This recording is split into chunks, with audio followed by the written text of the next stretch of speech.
Today, I'm back to look over some of my subscribers' finances. Like you, they have a lot of questions about what they should do with their money, so I'm going to try to help them and tell them what I would do if I were in their situation. And here's something new. Stick around in the video because you're actually going to see follow-ups from the people who I helped, something you've never seen before.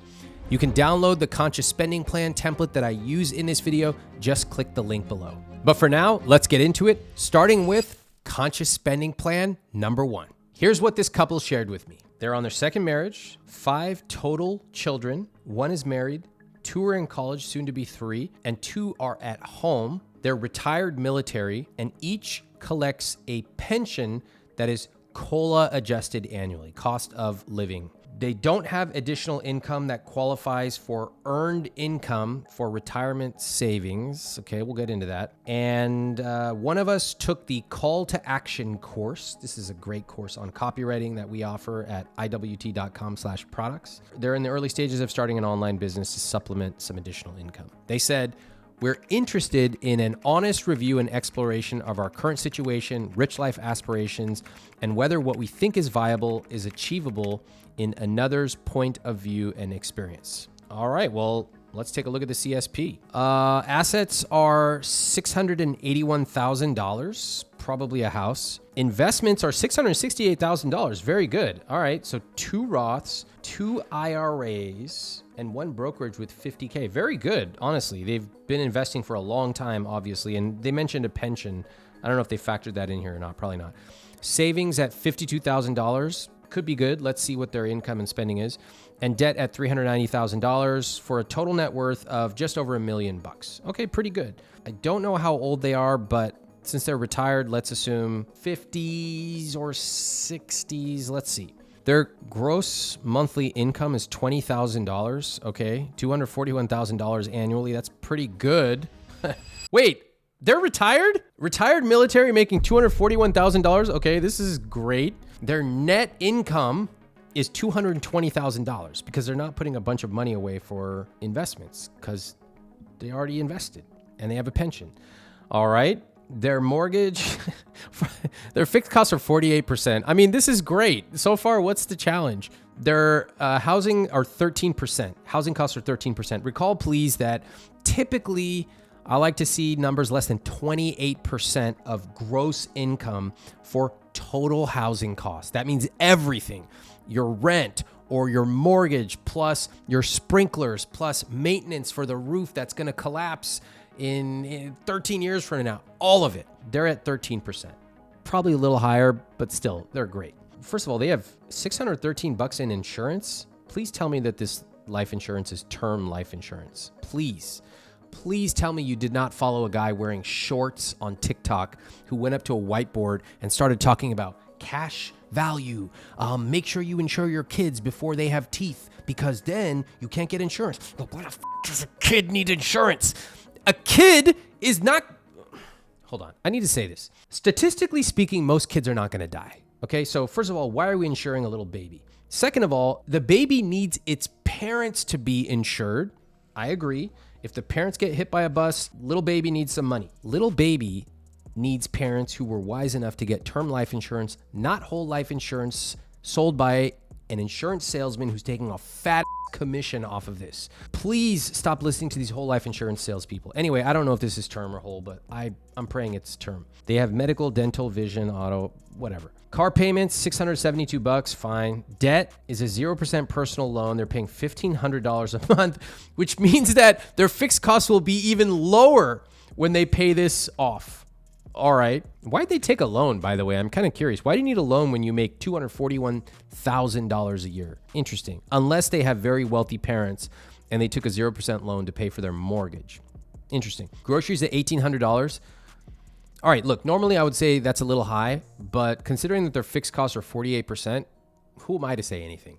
It's your rich life, not mine. Cell phone, $362, probably paying for some of their kids. Subscriptions are $844. What is this? Streaming plus apps plus card fees. Oh, card fees, I'm assuming they're putting their credit card annual fees in here, which is like $300-400. Fitness, kid camps. All right, you have 5 kids, fine. Financial fees, $254. I have no problem with these. These are great. I mean, ultimately, as long as you're hitting your numbers, you spend your money however you want. Let's look at investments. 0%. I don't know if that's good or bad. We'll keep going and we'll come back. Savings are at 12%.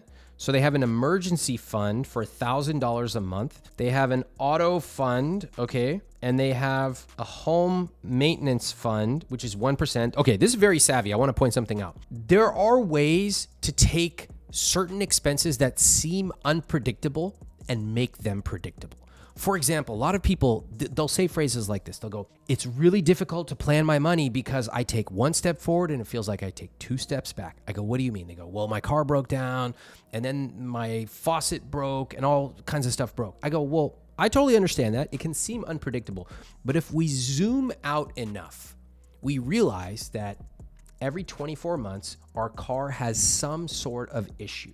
And we can put a dollar value to that. The first time it was $500. The next time it was $1,000. Oh, so the average is $750. That's how we start to take what seems unpredictable and make it predictable. For example, I used to have something called a stupid mistakes account. It was literally a sub-savings account because I knew that every year I make a few stupid mistakes that I just can't get fixed. It might be a late fee, it might be a parking ticket, whatever. And so I zoomed out and I realized that every year, on average, I make, let's say, $150 of stupid mistakes. So I just put that money aside. And suddenly the unpredictable became predictable. Now that's exactly what this very wise couple is doing here. They're saying, hey, we don't know what's going to break in our house, but we know that on average, those tend to be about 1% of the price of the house per year. Typically it's 1 to 3%. Okay, that's a safe number to save. If it were me, I would save more, but that's really up to you, including your risk tolerance and your affordability. To put money aside before you need it is one of the key characteristics that distinguishes people who live a rich life and everybody else. So I love that this couple's putting $400 a month away because when their garage door breaks 18 months from now, they're going to go, oh yeah, we have that money sitting in a named savings account called home maintenance. Boom, pull the money from there. That's how you do it. Great job. Guilt-free spending is at 40%, higher than I typically recommend, but I don't mind it. You're making your numbers work. I don't know that this couple is actually spending $7,000 a month on guilt-free spending. If so, maybe we dial it in. We got to look at some retirement stuff. But in general, they're retired. They have a pension. They're making $240,000 a year. Kids are on their way out. Live life. That's what it's all about. Great job. All right, I want to give a couple of pieces of feedback now because they asked some specific questions. So they are on their second marriage, 5 total children. So as the kids go out, theoretically, their grocery store spending will go down. What you typically find is that people's spending does not go down in the way they think it will. People believe that they are rational robots. They're like, well, I have 1 kid, so this is my expense. But when I have 2 kids, I'll have that much expense. And then suddenly their kids leave the house, or they don't have 3 pets, they have 2, and they realize their expenses did not go down. This is why. Your financial life is almost like a vacuum cleaner. It will suck up your money if you allow it to.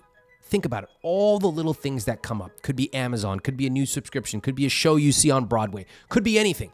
Now, I don't mind any of those things, all right? I love seeing a show or a movie or whatever, but we do not simply spend more when we have more kids or more pets and then spend less when we have fewer pets or fewer kids. It doesn't work like that. Pretty much, if you don't set an intention and a conscious spending plan, your money will just evaporate. That is what happens with most people. And that, frankly, explains a lot of why most Americans save a tiny amount only every single year. A much better way is to say, hey, what's important to us? Where do we want to spend extravagantly? And then put money aside consciously for that. Because if you don't, the money's just going to get sucked up by the rest of your financial system. Here's my major question for them. They said something that I find pretty interesting. They said, we don't have additional income that qualifies for earned income for retirement savings purposes. What they're saying is, we are not earning income because our income is coming through a pension. Therefore, we don't think we can invest it. But that's actually incorrect. They may not be able to invest in, for example, a Roth IRA, but you can still invest in a non-retirement account at any time. This is something that a lot of people don't understand. Yes, you have limits on how much you can invest in a 401k. Yes, you have limits on a Roth IRA. But did you know that a simple investment account, also called a taxable investment account, you can invest money there anytime, any amount, for any reason. If you want to put $1, you can put it in there. If you want to put $10 million a month, you can do that as well. So this couple, if they theoretically have a bunch of extra money that they want to invest, they could just literally open up a taxable account at Vanguard, Schwab, Fidelity, and you can start investing in index funds, target date funds, individual stocks, whatever you want. The question is, do you need to? If we look at their net worth, they have $1 million net worth. But what makes this couple different than so many other couples that we see is that they have a pension. And because they have a pension that is indexed to inflation, cost of living adjusted, that essentially means that they have an investment portfolio of millions of dollars. And they are being paid out every single month. That's the way a pension works. It's basically a highly stable investment portfolio that pays you out and adjusts every year. For that reason, if you have a pension, you don't typically need as high of an investment portfolio as other people. Just to give you an example, your parents may have had a pension. They did not retire with millions of dollars in their retirement account, most of them. Some of them retired with a really expensive house, but in many parts, that's just simply because they're NIMBYs. I don't want to get into that today. Let me put it this way. Companies stopped offering that. There's not as many pensions anymore. It's really expensive for companies and for governments. So what they did was they said, hey, we're going to shift all the burden onto you. Here's a 401k. Good luck. And they basically made it your problem. And that is why it is so important for you to invest in your 401k, your IRA, or even taxable accounts, because you don't have the benefit of a pension like so many of our parents did. My dad and my mom have a pension. That's amazing. That opportunity is not as widely available to people of my generation and people younger than me. So when I see people's finances who are a little bit older, they may not have as huge of an investment portfolio, but oftentimes, as I dig, they have a pension, and that pension is very, very valuable. In this couple's case, they're making $240,000 a year. They have tons of money left over. Without knowing their age, but assuming they're in their 50s or 60s, my question is, do you really need to invest the money? Right now, you're throwing off tons of cash. Your house is going to be paid off at a certain point, which is going to free up even more, literally thousands of dollars a month. If you want to invest, my question would be why? You don't really need it to live from what I can see. You're being given cost of living adjustments. Maybe you go, hey, we want to turn this into much bigger amounts of wealth and give it to our kids. Okay, fine. That's a fine reason. In that case, if you want to invest more, simply open up a taxable account at any of these brokerages and go ahead and invest. You could literally put away tens of thousands of dollars per year if you want to. On the other hand, you might go, hey, we're good. We have $668,000 in our portfolio plus a pension. We're good. We're going to take that money and spend it on lifestyle stuff. We're going to get a private chef. We're going to travel more. We're going to bring our kids and grandkids. Also fine. Again, without knowing your specific age or goals, it's hard for me to give specific feedback. But in general, with the pension and with the income you're making and you're starting a side business, I'm like, this is gold. It's great. Don't stress out too much about needing to invest, but know that if you want to, you certainly can. Overall, financially speaking, looks really solid. If I had to challenge you on one thing, it would be to get super crisp about what your rich life is. Are there things you've been wanting to do? Could you dream bigger? Have you used my journal to define your perfect day, perfect week, perfect month, and really come up with that crisp vision of a rich life? Because you worked hard, you were obviously successful. Now you can use some of that money to really start living that rich life bigger and faster than you ever thought possible. Nice work. This couple sent me a follow-up video. I'm pretty excited to see what they have to say. Let's roll it. Hey, Ramit, Jeremy and Shana here with our video follow-up. So one of the questions you asked was about life insurance, and that is a whole life policy with our financial advisor, Chad, who does charge 1.6% AUM, except it's not really, they're term life policies, and we self-manage our assets in Vanguard. Regarding the home maintenance fund, we realized that our house went up in value considerably, so we've increased the amount that we save. Our grocery bill has been frustrating, and we realized that we haven't been doing a very good job separating our general merchandise from what's actually groceries. So we've decided to be more deliberate about that tracking, and we will see what the numbers say during our Rich Life review in January. Ramit asked if we actually spent $7,000 a month on guilt-free spending, and the answer is kind of. About half of it is spent on traditional guilt-free spending categories such as clothing and dining out, and the other half is what we save and then eventually spend on travel. The big question we had for Ramit was whether we should start investing again, and we've decided that we are not going to start investing. We are going to use the money we have to live our rich lives now, and so we're going to continue to travel and enjoy experiences with our friends and family. And so we found Ramit's thoughts on defining a rich life to be the most meaningful part of the review. We have started the No Numbers Journal but lost momentum, and so his challenge to get super crisp about defining a rich life really struck home for us. Despite a lot of amazing trips, we feel like we've missed some opportunities as we had envisioned our rich life to be. So we resumed our weekly 30-minute journal date, and that has helped us refocus on defining what we want our rich life to be. And one of those was to be more deliberate in time with our parents. So we've scheduled bucket list trips with each set of parents over the next coming years. So we're thankful that Ramit chose our CSP to provide his thoughts on, and for us the opportunity to share with how that has changed our lives. So thank you for this opportunity, and thank you for your efforts in helping others to live their rich lives. Thank you, Ramit. Now, let's move on to conscious spending plan number 2. Here's what I know about this couple. They're 34 and 35 years old in New York. They're both in creative fields and hustling, that's in all caps, hustling to make money. We both have full-time jobs and freelance night and weekends. We are tired. They said that in all caps. Okay, file that away. We're renting a 1-bedroom apartment. Okay, damn, this is like a lot of angst in this description. We've been living below our means for 15 years because we wanted to someday own a home. This dream feels like it's slipping away. First of all, before I go on, I just want to say, let me try to visualize who's writing this. I see a lot of emo energy here. You know, like all black, like really depressed. Look at the words they're using. We're renting a 1-bedroom apartment. This dream feels like it's slipping away. All right, sometimes my role here is not to simply calculate some ratio like a human calculator. It's simply to say, let's zoom out and provide some perspective. When I get to their numbers, I'm certain I'm gonna find some surprises, but I just can't avoid the hardcore emo energy in this question. I don't see it too often. It just reminds me of, some really depressing music that I listen to.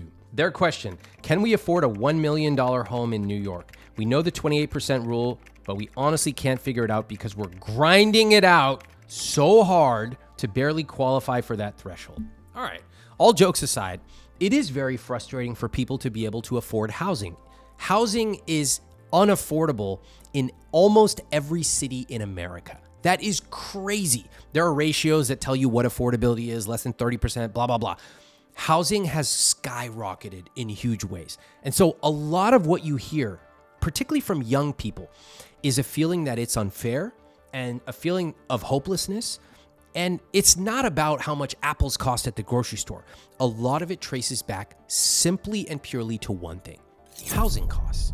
That is why I am such a huge proponent for building more housing. It's really important. A lot of the questions I get these days, particularly if you're talking about expensive cities like New York, San Francisco, LA, even Austin, Texas, is how am I supposed to live a rich life when I can't even afford a basic house? So I joke a lot, with the emo stuff, but in general, I deeply empathize with this question because I get it all the time. Now let's look at their CSP. Their assets are $3,500. Okay, that's quite typical for renters. They don't usually have a bunch of assets. What's that $3,500? It's like a couple of pans, some clothes. This is totally normal. In fact, if you looked at my assets, they wouldn't be worth that much anyway. Investments, $241,000. Now that is an interesting ratio. You don't see that too often. You might see someone with low assets, but when you see $241,000 in investments, that tells me demonstrated track record of being able to invest consistently over a long period of time. Very impressive. Savings, am I reading this number right? $753,000. Hold on, this is crazy. I gotta just calculate this. Just so you know, in interest alone, if they just have that in a savings account, as of now, they're making about $34,000 a year in interest. Now, that might sound like a lot. You're like, whoa, that's, a lot of money every month. But actually, they're losing money because of where that money could theoretically be if they invested it. So these ratios I'm seeing, $3,500 in assets, $241,000 in investments, and $753,000 in savings are very unusual. And from looking at it, you can just tell this couple is thinking of buying a house. That's pretty much the only reason that people keep this much cash in savings. The other alternative would be that they're simply extremely afraid of investing, which is common also, and that belief costs people millions of dollars. But that's not this couple. You could tell because they have $250,000 invested. Debt, 0. Nice job. Total net worth, $997,000. Honestly, this is very impressive. This couple is in their mid 30s. They have $1 million saved up. Although I probably wouldn't keep the majority of my net worth sitting in a savings account, I can understand why they're doing it. Overall, very impressive. Let's take a look at the rest of their numbers. Gross monthly income is $23,000. Well done. That means they make a total of about $280,000 a year. You can see that their net monthly income is $14,500, which means they're paying a lot in taxes, but also putting a bunch of money away in their investments. Do you all see the connection? Let me make sure I make this connection explicit because it's not obvious. I will often see a couple right at the top, their investments have some huge number, like $241,000. Everyone's like, oh, wow, that's so cool. Must be nice. I wish I had that much money. And then I go right down to their income and I see a huge difference between their gross income and their net income. Like a huge difference. And everyone will be like, oh, the government, so much in taxes. Why they like, it's not just taxes. They're literally taking a lot of their money and every single month they are maxing out their investments. The way that you get a huge amount in your investment account is by taking money out from your paycheck and sending it to your investments every single month. You do not build a multi-million-dollar portfolio by just winning the lottery. It almost never happens. You don't just wait around and say, one day I'll start investing. No, it's every single month you have money automatically set aside and put in your investments. So there's a direct relationship between a big investment portfolio and how much money you are investing every single month. I'm saying this, it sounds obvious, but many people do not make that connection. That the way you build a huge portfolio, just as the way you would build fluency in Spanish is you practice every single week. And then one day you realize, oh my gosh, I'm really good at this. Same as investing.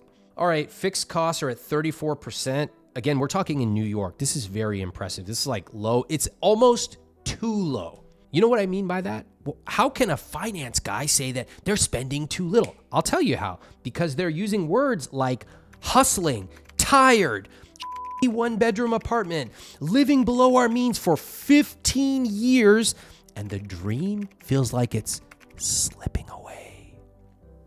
Already, I can tell you that one of the reasons that they sound so emo and full of angst is that they're living way too low beneath their means. People can do it, all right? Some people can live well beneath their means for a long period of time, but most people can't do it forever.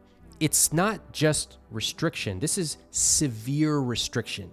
And often it causes people to rebound and make really unhealthy decisions. So already I can see there's some problems here. Let's keep going. Investments at 11%, great. That's probably in addition to their 401k maxed out. It's nice. They're investing $1,600 a month. That's a lot of money. Good job. Savings at 45%. They're putting $6,500 a month away for savings. I mean, I have to say, this is very impressive.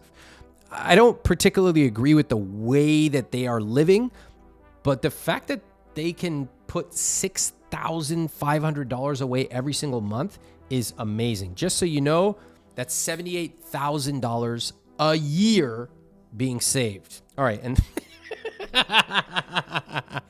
their guilt-free spending is 11%. Gee, I wonder why you feel so stressed out. I wonder why you feel like the dream of life is slipping away. Can we get some Phantom of the Opera music in here playing? Please. Can I just fix this for you? I'll just fix it right now, all right? Your question was like, can we buy a house? And like, yes, you can definitely buy a house, okay? You can almost buy a house cash. The way you guys are on track, give it a couple more years to buy the whole thing in cash. But I don't really think that's the real question you should be asking. The question you might instead be asking is, why have we been grinding for so long and we feel so unhappy and we're getting unhappier? Well, from my assessment, you set a goal arbitrarily, a $1 million house. Why does it have to be $1 million? It's like people who say, I want to have a girlfriend or a boyfriend. That's it? You just want to have a boyfriend or girlfriend? Not like, I want someone who makes me feel good or we can go to the park together. No, just a girlfriend. I want a $1 million house. Why? If you want a house, you want to own it, fine. If you were sitting down with me, I would say, tell me why. What does it get you? How would it feel? What would it look like? What are the alternatives? Okay, but you started putting money aside and you did a great job. You saved a ton of money. The problem is you forgot to live along the way. What happens with people, particularly techie people, although in this case you're both creative, which makes this particularly interesting, is you set a goal and you became tunnel vision focused on it. $1 million house, all we're gonna do is grind and save. We're gonna cut all of our expenses to the bone, and then one day we'll buy a house, and then the American dream, what is it? We'll finally be happy. How many times do we have to tell this story where I show you that that's not how it really works? That you can save all this money and make all this money and be a multimillionaire and you're not gonna be happy. The way you feel about money is highly uncorrelated with the amount in your bank account or the real estate that you own. So my suggestion for you would be spend a little bit more. You're currently spending $2,600 on your rent. You have 12% going towards your housing costs. This is in New York. This is mind-blowing. What if you just spent an extra $1,000 a month? What would happen? Oh my God, that money could be going if we compounded it and then we put it here, it could actually turn into $6,000 in 78 years. What if you just got a little bit of a nicer apartment? What if instead of 1 bedroom, it was 2 bedroom? What would happen? Would it allow you to perhaps sustain yourselves longer? Maybe get reinvigorated, maybe rejuvenated? You're running a very long race here. And I don't think you need to be sprinting towards a future, which once you get there, you go, why did we spend the last 15 years grinding? Grind, I don't mind it. I love people who work hard. But remember that you've got to live a rich life today and a richer life tomorrow. My suggestion would be spend a little bit more on your housing costs. Buy a little bit more space. Get a place that's closer to a park. Do something that makes you feel good on a day-to-day basis. I notice your guilt-free spending is really low. Wouldn't it be nice to be able to go out on a date once a week and not really worry about how much you're spending at a restaurant? You earn $279,000 a year. You should be able to do that. Now, as for your house, can you get $1 million house? Of course you can. You have $753,000 in savings. You could get a 20% mortgage. You could put 20% down, 30% down, 40% down. It would be fine. That's not the real question. The real question is, what can we do today to start living a rich life? So instead of putting $6,500 a month away for a house, you could literally still be putting away $4,000 a month for your house if you want to, or you could invest more, but your quality of life would go way up with a couple $1,000s spending on housing and or eating out or things that make you happy. So that's my feedback to you. Overall, what you've done is very impressive. You set a goal. You worked really hard, but I can tell that it's a problem when you start describing your situation as hustling, tired, slipping away. That's not calm, cool, and methodical. And that is how I want you to feel about your money. If you have a goal that's big, set it, save for it, but remember, don't forget to live life along the way. Do you think this couple took my suggestions? Let's take a listen to their 1-month follow-up. Hi, Ramit. Thanks for taking a look at my CSP. What surprised me is when you said that we could buy the house. I think that's just because what I know is that I'm grinding it out so hard right now to make this income, and it doesn't feel sustainable. And even at this level of grind, it's just barely at that threshold of being able to afford kind of a compromise house of what I would want to live in. So it just doesn't feel like it's quite getting there. So the change we're going to make based on your advice is that we're actually going to move to a different city. Bittersweet because we love New York, but even if we spent another $1,000 on rent, we would get a slightly worse place than we have now just because of how crazy the rental market has shot up over the last couple of years. Going to spend a little bit more on rent, but we're going to keep saving for that house. Like you said, we're going to direct some of those savings a little bit more toward investments instead of just piling it into savings, and see if that helps grow a little bit faster so that one day maybe that house becomes a reality. We actually do okay with guilt-free spending. We just work too much. Anyways, thanks for taking a look. Thanks for sending your CSP in. Now, let's look at conscious spending plan number 3. Here's what I know about this couple. They're a married couple in their late 20s, early 30s, no children. Husband is a medical fellow. Wife is a stay-at-home wife, currently working on tech skills to pursue a career in it. Okay, let's take a look at the numbers. Okay, assets of $44,000. All right. Investments of $140,000. Impressive. Again, remember, late 20s, early 30s. And husband is a medical fellow, which means he's probably not earning as much as he's going to. So where did that money come from? Savings $122,000? Where's all this money coming from? That's impressive. Oh, debt is $200,000. All right, medical school, fine. Total net worth, $108,000. Honestly, this is fairly good financial net worth snapshot for somebody who's in medical school. I've seen much worse. I've seen people with $400,000 or $500,000 of debt, and certainly not these kinds of savings and investment numbers. It's just overall not bad. I remember I spoke to medical students at UCSF once, and they're all like depressed and mopey. Oh, we don't have any money. Our friends are all going out to bars, which is true. It does suck. I know I have doctors in my family, but you also have to remember that medical students go from being some of the poorest people in America with literally hundreds of thousands of dollars negative net worth to overnight becoming some of the wealthiest people in America. And it's a fairly certain amount. Like if you're going to be a dermatologist, you know how much you're going to make. Medical students and doctors have a very interesting money psychology because they go for so long without making any money. And then one day, overnight, they start making a lot of money. Gross monthly income, $5,300. What did I say? Medical students and medical fellows not making a lot of money. So again, I'm asking the question, where did all this money in their savings and investments come from? $63,000 a year annual income. That in general for a married couple would not be a lot of money. But we also have to remember in the back of our head that this person is going to start making a lot more money. All right, let's see how the rest of it shakes out. Fixed costs at what? 106%. This is not good. This is a problem. So their housing costs are 35%. Basically, every number is going to be above the benchmark because their income is relatively low. So everything is going to be higher than it should be. But, you know, if it's 62% fixed costs or 68%, I can work with that. At 106%, we have a structural problem here. Let's take a look. Insurance, $500. All right. Car expenses, $100. That's good. Pets, $200. Of course, we know that you're undercounting. Donations at $458 a month. No. How can you do that? You're spending more than you make every single month. All right. Debt payments, $178. You're basically paying nothing on your loans. You'll figure it out later. Groceries, $400. Clothes, $50. Therapy, $99. Phone is $0. How are you paying $0 for a phone? Product subscriptions, $100. Miscellaneous. All right. Okay, let's keep going and I'll give you some feedback. They're investing in their 401k, or he's investing in his 401k and backdoor Roth IRAs. What? All right, that's fine. Savings are at 6%, $50 a month for vacations. I like that they spend more on their pets than their own vacations. Like they spend more on pretty much everything than their own. Look at this. They spend more on therapy than their own vacations. They spend more on product subscriptions than their own vacations. Literally, they spend more on everything than their own vacations. All right, again, it's your money.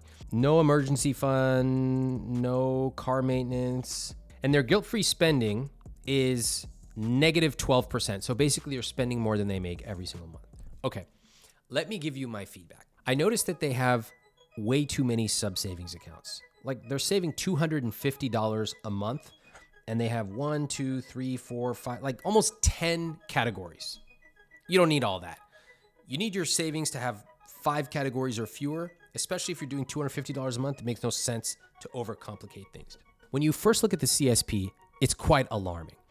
You're spending way more than you make every single month. You're spending 106% of your income on fixed costs alone. And then you've got all these other things going on. But then we start to add in some other clues. First off, you have $140,000 in investments. Very impressive. Then you have $122,000 in savings. Also very impressive. Then, most importantly, he is going to go from a medical fellow to some kind of doctor. His income is going to skyrocket, which will eliminate most of these financial problems. And she is working on improving her tech skills so she can get a job in tech.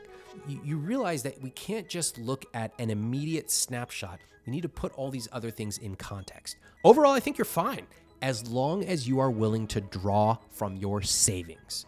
Because right now, there's no other way for you to continue with the amount of income that you're making. As long as you're okay drawing from your savings until your income skyrockets, I'm all good with this. Now listen to what this couple has to say in their 1 month follow-up. Thank you for reviewing our CSP, Ramit. We appreciate the feedback. I think the biggest surprise that the both of us had was the initial assumption that I'm the one that handles all the money in the relationship and my wife is frozen out, and that we don't discuss money together. I think that's a fairly common assumption when there's a income discrepancy, and certainly that was the case in the beginning of our relationship. But over the last 1.5 years of marriage, we've both gotten better at discussing finances together and our vision of a rich life. So that was the biggest surprise. Yeah, I agree. And I feel like the biggest takeaway was that despite the drop in income when he went for fellowship training, we didn't adjust our spending day to day. It was eye-opening to see that.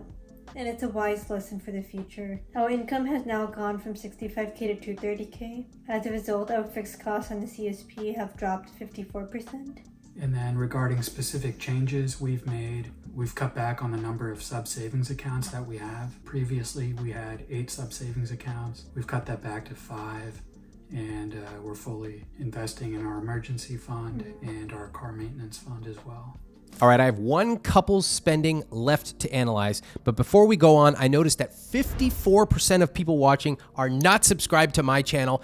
I spend a lot of time to create these videos. I want to make sure you get all of my new videos on money psychology, so click follow and turn on notifications. And now, let's keep going. Here's what I know about this couple. Both are mid-40s. They have 2 kids aged 8 and 11. They currently have 2 mortgages, but they are selling one of the places. So they did assumptions on what they would sell it for in their CSP. Fine. Their concern, quote, "It feels like we are living too far beyond our means to save adequately for the future. But I don't know how to curb it back at this point." 2 exclamation points. And I really want to start adding in a great vacation. All right, let's take a look. Assets are $1.75 million. All right, cool. Probably a house and maybe something else. Let's take a look. Investments, $220,000 in their mid-40s. Okay. Savings at $100,000. Again, great signs that they have a demonstrated track record of long-term savings and investments. Great. Debt, $844,000, probably the house, for a total net worth of $1.2 million. This is very nice. Income, reader did not provide. What the hell? There's like 6 numbers on here to fill out, and you just didn't give me one. It's kind of important. All right. Net monthly income is $24,000. So they net $288,000 a year. That's pretty good. They're making high 300s or low 400s, something like that. All right, very nice. Fixed costs are 56%. It's good. Their housing is 26%.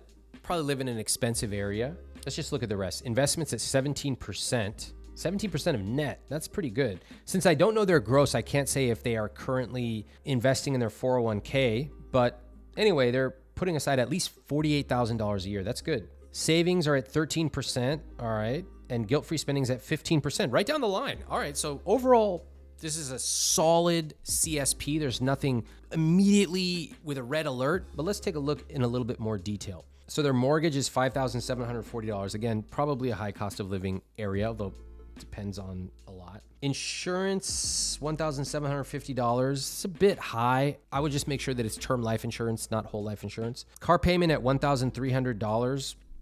That's a lot. Definitely an area of opportunity going forward, because what I typically find is that people undercount how much they're spending on housing for sure. And then number 2 is cars. Remember, my car payment used to be $350 a month. When I added everything up, everything, gas, maintenance, registration, parking tickets, all of it, it was over $1,000 a month. Okay, so we tend to really, really undercount these phantom costs. Kids' activities, $831 a month. Groceries, $1,000. Housekeeper, $400.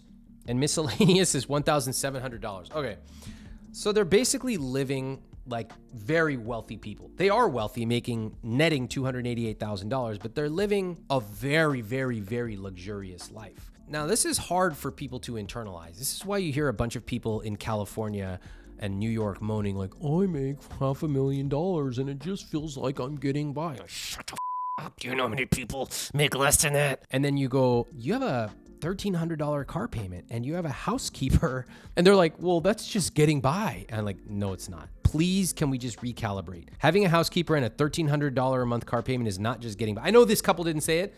I'm just telling all of you who read this stuff and then get mad. I'm like, I'm mad too. If you're rich, just say you're rich. It's okay. It's okay to be wealthy. It's great. Just admit it. All right. Moving along. I don't know why I'm taking it out on this couple. It's not your fault. I love you guys. You're investing $4,000 a month. I think that's good. All right. Here's what I make of this. Because she's like, I want to save some money for vacation, but I can't really do that. All right. So a couple of thoughts come to mind. First of all, you already have $100,000 in savings. If we take your fixed costs, that's $13,000 a month, and we multiply it by 6 for 6 months. In other words, what would you do if you got laid off? You'd have 6 months of fixed costs. That's $78,000. You have $100,000 in your savings account. So in many ways, you've done a great job saving. But I notice that you continue to put $500 a month aside for a long-term emergency fund. I think you already filled it up. Unless you're going consciously for a 12-month emergency fund, which you could, you don't necessarily need to keep putting aside $500. You could put that into your vacation fund. So now instead of $500 a month that you currently have, you could put $1,000 a month. That's a very nice vacation. $12,000 a year. Great. I noticed that you have $2,000 a month for remodeling. If I were to sit down and talk to you, I would say, what's worth more to you? Is it worth remodeling, or is it worth going on the vacations that you want to? Because you can do them both, but if you want to spend a lot more on vacations, picking from your remodeling, which is $2,000 a month or $24,000 a year, would be a prime opportunity. That's a lot of money. And I have to tell you, on a personal level, I am absolutely shocked at how many people just assume it's normal to spend tens of thousands of dollars remodeling, just casually. And I want you to question that. Again, is remodeling part of your rich life? If it is and you can afford it, great. But for parents who have an 8 and 11-year-old, I would say, hey, what's most important to you? Is it vacations? Is it sending your kids to a tutor or sports? You have to make some trade-offs at a certain point, and that is a real rich opportunity for you here. Honestly, the rest of this looks really good. Your guilt-free spending is a little bit lower than I recommend, but I don't mind. You sort of are picking and choosing here and there. $3,000 a month is a very healthy guilt-free spending amount, and certainly some of that could go towards vacations, eating out, all that stuff. A bigger question is, do you have enough for retirement? You're in your mid-40s. Let's just assume you are 40. And if we take the $220,000 that you currently have invested, and I add $48,000 a year to your investments, I give you 20 years for that money to grow at 7%, you will have just under $3 million by the time you're 65. So we know that if you keep investing the way you are investing, you will have about $3 million 20 years from now. Is that a lot? Is that enough? Most of us don't know how to think about a number like that. So one simple back of the napkin tool is something called the 4% rule. Basically says if you withdraw 4% of that number, you will have enough until your death. What this tells you is that you will have about $120,000 a year that you can safely withdraw from that $3 million. Now, is that enough or not? Well, let's take a look. By the time you retire, you will have paid off your house if you stay in that house. Means over $6,000 a month in expenses will be gone. That's fantastic. One real key advantage of buying a house and paying it off by the time you retire. Your also kids' activities will be out the door, groceries presumably will be lower, et cetera, et cetera. You might spend more on a housekeeper, all that stuff. Overall, that's pretty good money. According to a real back of the napkin analysis, yes, you would have enough money to keep living a pretty nice lifestyle. In fact, a little bit more of a lifestyle than you're living now. The question, of course, is what do you want to do from now until then? Life does not simply operate according to a calculator. It's more valuable to spend certain money now than later. For example, vacations now with your kids while you're building those vacation bonds, way more valuable now than 20 years down the road when you have millions of dollars more. So I want you to start thinking more on a long-term perspective. But in terms of your question, we feel like we're living too far beyond our means. I'm not so sure I see that. I feel like you're doing a pretty good job. You could tighten up certain areas. I question whether you intentionally want to be spending $24,000 a year on home renovations. Maybe you do. But overall, you've invested pretty well. You're investing at least $48,000 a year, maybe more, and you're on a very nice track to have a pretty healthy retirement. You want to ask yourself, would saving an extra $20,000, $30,000, $40,000 a year, what would that do for us? Or would spending that money be better spent on vacations? Lots of questions to ask, but overall, you're in a fairly good position. Nice job. Thanks for writing in. I wonder where this couple is a month after implementing my suggestions. Let's listen to their follow-up. Hi Ramit, thanks for going through our CSP. Overall, we just kind of are reacting to the end of it with our retirement. We can go through the questions. Not that important though. Insurance seems high but in here we pay out of pocket for insurance because we are both self-employed. So $1,750 is actually not that high because we have a family of 4 that we pay for all of our health care. Car payment, $1,300. Yes, that is a lot. I would defend it though, because they're both EVs, and I think that we're saving at least $500 a month on gas. I owned an EV before for 7 years. I literally bought tires for it in that time in 7 years, and the car I sold it for basically what I paid for it nearly. So I think like long-term value in EVs is pretty great. So I feel pretty good about that. Savings. Agreed. We have a healthy savings. We're both have been up and down with being freelancers. We like to save to make sure we have enough. However, we kind of stepped back and decided that we did need to start doing some traveling, things like now. So we booked a trip to Thailand. We're going in December. Very excited. We're going to try to do that in every couple of years moving forward. Remodeling. Yes, we are spending a lot on remodeling. However, we bought a home that needs a ton of work. For example, we don't have a working stove in our kitchen right now, so we're going to be chugging away at the house, getting it up to where we need to go. I think the biggest takeaways is retirement. Looking at these numbers totally makes sense. $3 million by 65, using the 4% rule, knowing that we basically would have $120,000 a year with hopefully our house. It's like pretty decent to think about. Yeah, I feel pretty good about it. Hopefully by then the house is paid for, kids are out of the house. I'm sure there's going to be new expenses we didn't have then, but I'm sure it'll be fine, hopefully. Yeah, so thanks. That was all. Thank you so much. So what were your biggest takeaways from looking at other people's numbers? What learnings can you apply to your own financial situation? I can tell you that I don't know if I'm right or wrong about these. All I know is what I see in front of me, and I have to make a lot of assumptions and guesses. But I can tell you that there are patterns you can see in other people's spending that you can use to apply to your own life. Remember, you also can download a copy of the Conscious Spending Plan template, the very same one used in these videos. Just download a copy from the link below. I hope this video gives you a new perspective on how to take control of your money. Now check this video out.